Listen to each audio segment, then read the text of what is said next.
Καλώς ορίσατε σε ένα ακόμη επεισόδιο του Sustainability Podcast της Global Sustain. Ένα podcast αφιερωμένο στην υπεύθυνη επιχειρηματικότητα και τη βιώσιμη ανάπτυξη που πραγματοποιείται με την ευγενική υποστήριξη της Day One Growth Igniters. Σήμερα έχουμε μαζί μας την Κατερίνα Περίση, Head of Sustainability και Impact Advisory Services της σύμπραξης Team, ώστε να συζητήσουμε τι πραγματικά χρειάζεται ώστε τα ESG και Sustainability Projects να περάσουν από τη θεωρία στην εφαρμογή και από την επικοινωνία στον πραγματικό αντίκτυπο. Σε ευχαριστούμε πάρα πολύ, Κατερίνα, που είσαι σήμερα μαζί μας.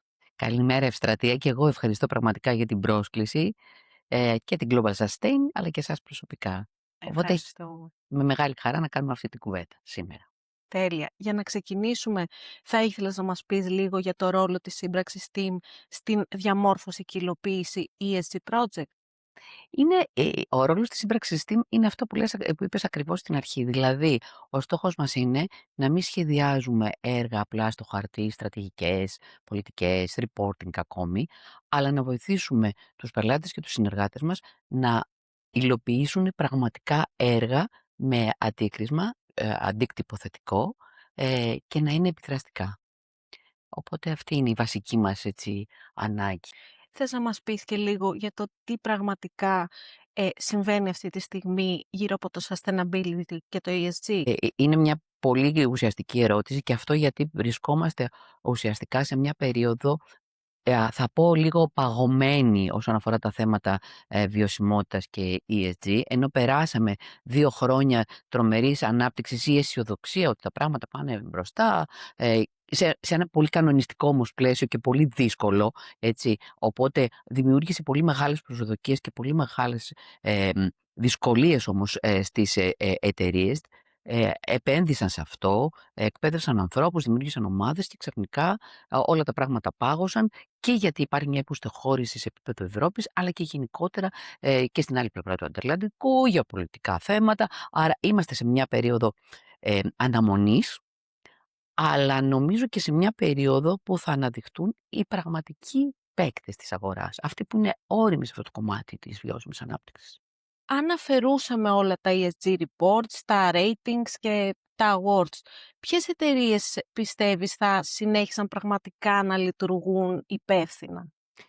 Συνδέεται πολύ με αυτό που είπα στην προηγούμενη ερώτηση. Οι εταιρείες λοιπόν που έχουν εντάξει το κομμάτι του sustainability και του ESG στην επιχειρηματική του στρατηγική, γιατί το πιο σημαντικό και που θα το πω πραγματικά πολλές φορές στη σημερινή μας κουβέντα, είναι αυτό. Είναι η βιώσιμη ανάπτυξη, τα ESG κριτήρια να είναι μέρος της επιχειρηματικής στρατηγικής της εταιρείας. Όσο αυτό δεν συμβαίνει, τότε δεν θα έχουμε πετύχει το στόχο μας. Άρα οι εταιρείες που έχουν αναγνωρίσει την σημαντικότητα του ESG και του sustainability και το έχουν εντάξει στην επιχειρηματική του στρατηγική είναι αυτές που θα συνεχίσουν σε αυτή τη διαδρομή και θα ενισχύσουν, αν θέλεις, την ανταγωνιστικότητα και την ανθεκτικότητά τους στον χρόνο, ανεξαρτήτως reporting, ratings και οτιδήποτε άλλο. Μμμ. Ποιες είναι οι σημαντικότερες προκλήσεις που αντιμετωπίζουν σήμερα πολλές επιχειρήσεις όταν προσπαθούν να υλοποιήσουν σχετικά projects, δηλαδή γύρω από το sustainability? Πρόκληση θα έλεγα νούμερο 1 είναι αυτό που προανέφερα, το να έχεις μαζί σου τη διοίκηση. Δηλαδή όταν πας να ξεκινήσεις μια δράση, να έχεις μαζί σου το management της εταιρείας, να έχεις τους πόρους. Γιατί χωρίς πόρους ανθρώπινους και χρηματικούς, τίποτε δεν μπορεί να υλοποιηθεί. Επίσης να έχεις κατανοήσει ότι το κομμάτι του sustainability δεν είναι μόνο επικοινωνία. Είναι πολύ σημαντικό για τις επιχειρήσεις η εξωστρέφεια, η γρήγορη αναγνώριση, αλλά αν δεν καταλάβουμε την ουσία πίσω από την υλοποίηση μια τέτοιου είδους δράση, δηλαδή ότι πρέπει να έχει μετρήσιμα αποτελέσματα, ένα θετικό impact, πράγματα που να συμβάλλουν ουσιαστικά σε αυτό που θέλουμε να υλοποιήσουμε, τότε η επικοινωνία από μόνη της δεν αρκεί. Επίσης είναι θέμα κουλτούρας. Σε πάρα πολλές περιπτώσεις υπάρχει μεγάλη αντίσταση εντός των εταιριών από τους ίδιους τους εργαζόμενους, από τους ίδιους τους ανθρώπους. Άρα και η αλλαγή της κουλτούρας και να έχουμε μαζί μας όλα τα τμήματα, δηλαδή ο καθένας πρέπει να καταλάβει τη δική του ξεχωριστή συνεισφορά σε αυτό το κομμάτι. Το οικονομικό για συγκεκριμένους λόγους, το ανθρώπινο δυναμικό για άλλους, οι προμήθειες για άλλους. Δεν υπάρχει κανείς που περισσεύει σε αυτή τη διαδικασία σε μια εταιρεία. Και όταν αυτό το καταλάβουν, νομίζω ότι θα έχουμε πετύχει και θα έχουμε αντιμετωπίσει τα κενά που υπάρχουν και τις προκλήσεις. Ναι, ότι αφορά την εταιρεία σαν όλο και την επιχείρηση. Ακριβώς, ακριβώς, ακριβώς. Βλέπουμε πολλές επιχειρήσεις να περνάνε από το ESG enthusiasm στο κάνουμε τα απολύτως απαραίτητα. Τι πιστεύεις ότι έχει συμβάλει σε αυτό, κόπωση της αγοράς, φόμος ή έλλειψη στρατηγικής? Ευστρατεία νομίζω ότι είναι συνδυασμός όλων αυτών που είπες. Δηλαδή, σίγουρα υπάρχει μια πολύ μεγάλη κόπωση στην αγορά, γιατί βομβαρδίστηκαν για πολύ μεγάλο χρονικό διάστημα και εξακολουθούν να βομβαρδίζονται από κανονιστικά πλαίσια, υποχρεώσεις, ratings, μια σειρά από πράγματα που άλλα ισχύουν και άλλα έχουν υποχωρήσει και περιμένουμε να δούμε πώς θα εξελιχθούν. Και σε πάρα πολλές περιπτώσεις, εταιρείες που ειδικά από αυτές που δεν ήταν ώριμες και τώρα ξεκινούσαν αυτό το ταξίδι, έχουν μια στάση αναμονής. Οπότε είναι νομίζω λογικό. Επίσης, θα πω ότι υπάρχουν πολύ μεγάλες εταιρείες οι οποίες υλοποιούν δράσεις sustainability και ESG για πάρα πολλά χρόνια που επίσης επιλέγουν να είναι σε μια στάση αναμονής περιμένοντας το τι θα έρθει, τι είναι αυτό το καινούριο. Και κάτι που για μένα είναι ανησυχητικό είναι ότι πάρα πολλές από αυτές περνάνε σε δράσεις επικοινωνίας και CSR εγκαταλείποντας σε έναν βαθμό τα θέματα sustainability και ESG που είναι στον πυρήνα της επιχειρηματικότητας. Δεν είναι η καλή μας ωραία πράξη που κάναμε για την κοινωνία που είναι πάρα πολύ σημαντική, αλλά δεν είναι μόνο αυτό. Οπότε αυτό είναι λίγο ανησυχητικό θα έλεγα. Σίγουρα το έχουμε παρατηρήσει και εμείς αυτό και συμφωνώ απόλυτα μαζί σου. Επίσης, πιστεύεις ότι σήμερα είναι μεγαλύτερο ρίσκο για μια εταιρεία το greenwashing ή να υπόσχεται περισσότερα από αυτά που μπορεί να κάνει deliver? Είναι και τα δυο. Θα έλεγα το εξής. Υπάρχει πραγματικά μία πληροφόρηση και παραπληροφόρηση για πάρα πολλά που είναι green, που είναι sustainable κλπ. Τα οποία οι εταιρείες που τα επικοινωνούν με αυτόν τον τρόπο γνωρίζουν ότι δεν ισχύουν. Οπότε μιλάμε για ένα ξεκάθαρο greenwashing. Απ' την άλλη μεριά, και το να υπόσχεσαι πράγματα τα οποία δεν έχεις τους πόρους, δεν τα έχεις σχεδιάσει με ένα σωστό τρόπο και στο τέλος της ημέρας δεν μπορείς να τα υλοποιήσεις, και αυτό καταλήγει να είναι greenwashing. Έστω και αν δεν ήταν αυτή η αρχική σου πρόθεση. Επίσης έχουμε δει ότι αυτό πραγματικά, δηλαδή σε έρευνα που έγινε πολλά χρόνια πριν, τώρα θα είναι μεγαλύτερα τα ποσοστά, σε επίπεδο Ευρώπης είδαμε ότι το πάνω από το 50% των ισχυρισμών είναι ψευδείς. Άρα πραγματικά έχουμε πρόβλημα σε αυτή την περιοχή. Δηλαδή οι εταιρείες λένε περισσότερα, υπόσχονται περισσότερα από ό,τι μπορούν να κάνουν και αυτό καταλήγει να είναι greenwashing, είτε είχαν πρόθεση είτε δεν είχαν. Ε, και από την άλλη πλευρά πλέον ο καταναλωτής είναι πολύ εύκολο να βρει τι σημαίνει. Να διαβάσει, να μάθει. Δεν είναι κάτι το οποίο θα κρυφτεί για πάρα πολύ καιρό κάτω από οποιαδήποτε επικοινωνία. Άρα θέλει μια προσοχή και πολύ σημαντικό, ειδικά για τις εταιρείες που δεν το έχουν κάνει από πρόθεση, είναι να κάνεις report την αλήθεια σου. Παιδιά, αυτόν τον στόχο δεν τον επιτύχαμε για αυτό το λόγο. Αυτό σε κάνει πραγματικά αξιόπιστο.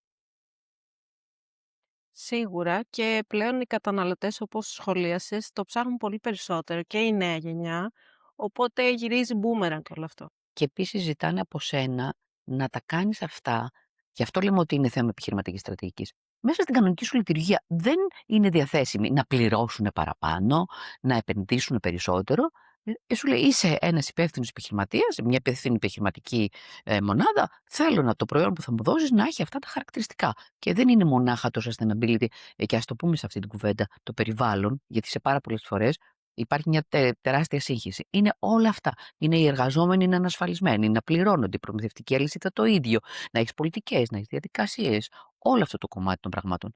Και ο καταναλωτής και ειδικά ο νέος καταναλωτής το απαιτεί. Και μάλιστα είναι και κομμάτι της επιλογής της δουλειάς του. Δηλαδή ε, σε πάρα πολλές περιπτώσεις επιλέγει μια εταιρεία γιατί έχει αυτά τα χαρακτηριστικά και το θεωρεί σημαντικό ακόμη περισσότερο και από το μισθό του.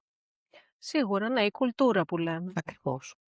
Τι πιστεύεις ότι ξεχωρίζει πραγματικά μια έτσι ουσιαστική ESG συνεργασία από ένα partnership που λειτουργεί κυρίως επικοινωνιακά, δηλαδή επικεντρώνεται γύρω από αυτό?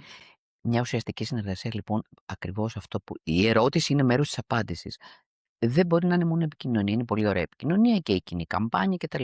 Απ' την άλλη μεριά πρέπει να έχουμε στόχους, ένα μοντέλο διακυβέρνησης, διάκριτους ρόλους, τι κάνει ο καθένας, τι αποτελέσματα φέρνει, να μετρήσουμε τα αποτελέσματά μας, να δούμε τι impact είχαμε, τι επιπτώσεις είχαμε θετικές κατά βάση, αλλά μπορεί και κάποιες αρνητικές, να κάνουμε βελτιωτικές κινήσεις και όλο αυτό να είναι ένα, θα έλεγα, ταξίδι που θα το κάνουμε μαζί και όχι μόνο ως επικοινωνία, αλλά ως ουσία και πραγματικό αντίκτυπο για την κοινωνία.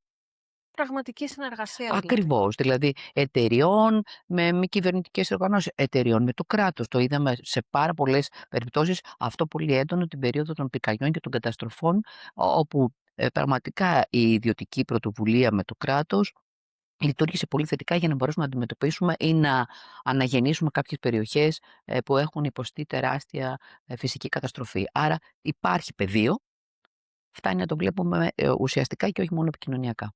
Και δεν θέλω να παρανοήσω γιατί να πω κάτι που μάλλον δεν είναι αληθινό, γιατί εμείς ως συμπραξείς παρέχουμε και επικοινωνία. Η επικοινωνία είναι πάρα πολύ σημαντική, γιατί πρέπει οι άνθρωποι να μάθουν, να κατανοήσουν, να εκπαιδευτούν. Αλλά δεν αρκεί αυτό.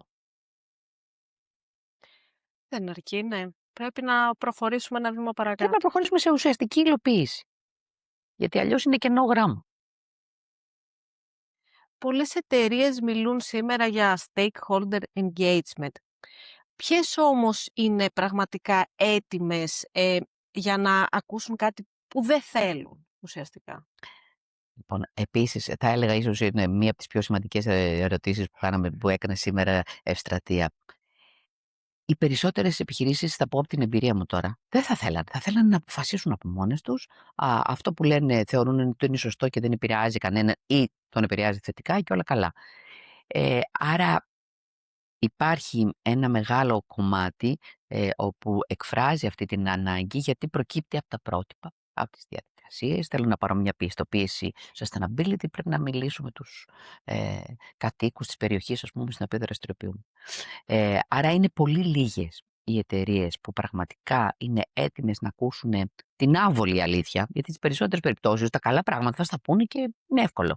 Το θέμα είναι να ακούσει την άβολη αλήθεια και να κάνεις τις απαραίτητες προσαρμογές έτσι ώστε και οι stakeholders σου να είναι ικανοποιημένοι, αλλά και εσύ, δηλαδή το έργο που πας να αναπτύξεις, να υλοποιηθεί. Γιατί έχουμε δει πάρα πολλές περιπτώσεις όπου τα έργα δεν υλοποιήθηκαν, πολύ σημαντικά έργα, σημαντικά και στις τοπικές κοινωνίες και για τη χώρα, γιατί υπήρχε μια τεράστια τοπική αντίδραση. Άρα, αν δεν υπάρχει μια κοινωνική αδειοδότηση, θα έλεγα, μεγάλων έργων, και αυτό είναι το κομμάτι το οποίο έρχεται να υποστηρίξει το stakeholder engagement και ο διάλογος με τα ενδιαφερόμενα μέρη, τότε έχεις τεράστιους κινδύνους που οι εταιρείες τους καταλαβαίνουν στην πράξη. Δηλαδή, όταν έρθουν αντιμέτωπες, πολύ σπάνια βλέπουμε αυτό να το κάνουν προληπτικά. Και οφείλω να πω ότι η CSRD και το Tablet Materiality ήταν στη σωστή κατεύθυνση όσον αφορά αυτό το κομμάτι, και πάλι όμως η εμπειρία μου λέει μέχρι σήμερα ότι έχει γίνει προσχηματικά. Δεν γίνεται ουσιαστικός διάλογος. Ο ουσιαστικός διάλογος γίνεται μόνο στα πλαίσια μεγάλων έργων και πρέπει να γίνεται. Αυτό είναι κιόλας το σωστό. Αλλά έχουμε δρόμο σε αυτό. Έχουμε δρόμο στο να εμείς ως επιχειρήσεις να αποδεχτούμε ότι μπορεί να υπάρχουν και πράγματα που πρέπει να τα κάνουμε αλλιώς. Και πρέπει να ακούσουμε τι λέει η κοινωνία. Είναι δύσκολο. Σίγουρα. Είναι δύσκολο. Αλλά αν δεις αποτελέσματα γύρω σου, δεν θα πω τώρα παραδείγματα γιατί αφορούν συγκεκριμένες εταιρείες και δεν χρειάζεται, θα δεις ότι στο τέλος της ημέρας είναι προς όφελος σου. Σίγουρα, γιατί ουσιαστικά αυτή είναι το κοινό σου. Ακριβώς. Ακριβώς. Υπάρχουν περιπτώσεις που μπορεί το κοινό σου να μην έχει άλλη επιλογή παρά μόνο εσένα ως εταιρεία, ας πούμε, στην περιοχή. Αλλά και πάλι το να υπάρχουν αντιδράσεις δεν σε βοηθάει. Μπορεί να έχεις καθυστερήσεις στο έργο σου, να έχεις επιπλέον κόστη. Δηλαδή, είναι μια σειρά από παράμετροι που πρέπει να λάβεις υπόψη σου. Άρα, το κομμάτι του διαλόγου είναι ουσιαστικό κατά την άποψή μου. Ναι, και προστατεύει και την εικόνα της εταιρείας και τη φήμη της. Ας μιλήσουμε τώρα λίγο για το effective dialogue. Τώρα το συνέδεσες, γιατί είναι αυτό ακριβώς. Για πες. Είναι η 4η χρονιά που το διοργανώνετε, σωστά. Ωραία, εκεί τι θα ακούσουμε, δηλαδή ειδικά τώρα με αυτή την περίοδο αβεβαιότητας και σε παγκόσμιο και σε εθνικό επίπεδο που αντιμετωπίζουμε, θα θέλαμε να δούμε πώς θα το προσεγγίσετε φέτος. Ωραία. ακριβώς, και αυτός είναι και ο τίτλος του φετινού Effective Dialogue, δηλαδή μιλάμε για τις ανατροπές στην περίοδο που ζούμε. Να πω 2 λόγια για την ιδέα. Η ιδέα, δηλαδή, το συνέδριο αυτό ξεκίνησε ακριβώς με αφορμή το ότι βλέπουμε ότι σε πάρα πολλές περιπτώσεις δεν υπάρχει ουσιαστικός διάλογος για πολύ μεγάλα θέματα, ε, κοινωνικά και περιβαλλοντικά, και με αυτή την αφορμή ξεκινήσαμε αυτό το συνέδριο, που μέχρι τώρα έχει φέρει πραγματικά ουσιαστικά και σημαντικά αποτελέσματα. Ο στόχος του συνεδρίου μας, λοιπόν, είναι τη φετινή χρονιά, είναι ακριβώς να συζητήσουμε με πολλούς και διαφορετικούς, έτσι, εκλεκτούς καλεσμένους, πώς όλες αυτές οι αλλαγές που βιώνουμε καθημερινά, από τα γεωπολιτικά μέχρι την τεχνητή νοημοσύνη, και από την πληροφόρηση μέχρι την κυβερνοασφάλεια, πώς όλα αυτά μπαίνουν στο ίδιο τραπέζι, συζητιόνται και ακούγονται οι διαφορετικές απόψεις, και που σε πάρα πολλές περιπτώσεις μπορεί να έχουμε διαφορετική άποψη, αλλά να καταλήγουμε σε κάποια κοινά συμπεράσματα, χωρίς να έχουμε παροπίδες, θα έλεγα, χωρίς να έχουμε και οι τοποθετήσεις να γίνονται με μια λογική αντικειμενική και όχι πολιτικής ή άλλης απόκλησης, δηλαδή εγώ εκπροσωπώ κάτι και θα μιλήσω μόνο γι' αυτό. Έναν ανοιχτό διάλογο, λοιπόν, με την κοινωνία και με τα ενδιαφερόμενα μέρη, μιλάμε με κυβερνητικές οργανώσεις, με εκπροσώπους της πολιτείας, με εκπροσώπους εταιριών, για πολύ καυτά ζητήματα, την εποχή των ανατροπών που ζούμε. Και ένα πολύ μεγάλο κομμάτι που σίγουρα δεν πρέπει να ξεχνάμε και που επηρεάζει τη ζωή όλων μας είναι τα θέματα της κλιματικής κρίσης, που είναι εδώ, τα βιώνουμε, όσο και αν τα αρνείται ένα μέρος του πλανήτη. Και δεν είναι περιβαλλοντικά, είναι αμιγώς κοινωνικά. Αν δεν έχω νερό να πιω, αν δεν έχω τροφή να φάω, αντιλαμβάνεσαι πόσο σημαντικά και κοινωνικά είναι. Οπότε αυτά μας επηρεάζουν όλους, και το Effective Dialogue είναι ένα σημείο συζήτησης ανοιχτής, αντικειμενικής και διαβούλευσης, με στόχο να βγάλει συμπεράσματα που θα μας βοηθήσουν για την επόμενη μέρα. Εμένα αυτό μου φαίνεται πάρα πολύ σημαντικό και πρέπει όλοι να συμμετέχουμε. Η Global Sustain θα είναι σίγουρα εκεί. Το ξέρω και σας ευχαριστούμε. Θα βάλουμε και το link να μπείτε να δηλώσετε συμμετοχή. Τώρα φτάνουμε στο τέλος του επεισοδίου, οπότε θα ήθελα, Κατερίνα, να μου πεις τι θα ήθελες οι εταιρείες να κρατήσουν από αυτή τη συζήτηση και οι επιχειρήσεις. Νομίζω θα έλεγα 3 πράγματα.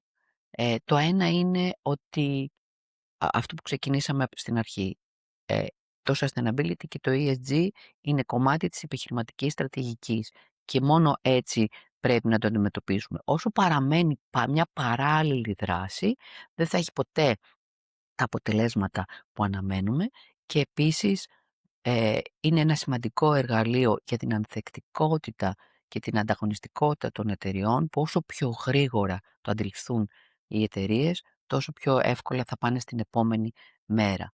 Επίσης, το sustainability δεν είναι κομμάτι μιας ομάδας. Δεν μπορεί το sustainability team να φέρει την αλλαγή στην εταιρεία. Μπορεί να είναι ο συντονιστής, ο καταλύτης, αυτός που θα τρέξει και θα φέρει τα θέματα στην επιφάνεια, αλλά χρειάζεται το σύνολο της εταιρείας και της διοίκησης, έτσι ώστε να μπορέσουμε να το ενσωματώσουμε στην καθημερινή μας λειτουργία. Και επίσης θα έλεγα ο διάλογος με ανοιχτά αυτιά, γιατί συνήθως μιλάμε, επικοινωνούμε, ανταλλάσσουμε φωτογραφίες, βίντεο, δεν ξέρω τι άλλο κάνουμε, και ουσιαστικά δεν έχουμε ακούσει τίποτα, έχουμε ακούσει μόνο τον εαυτό μας.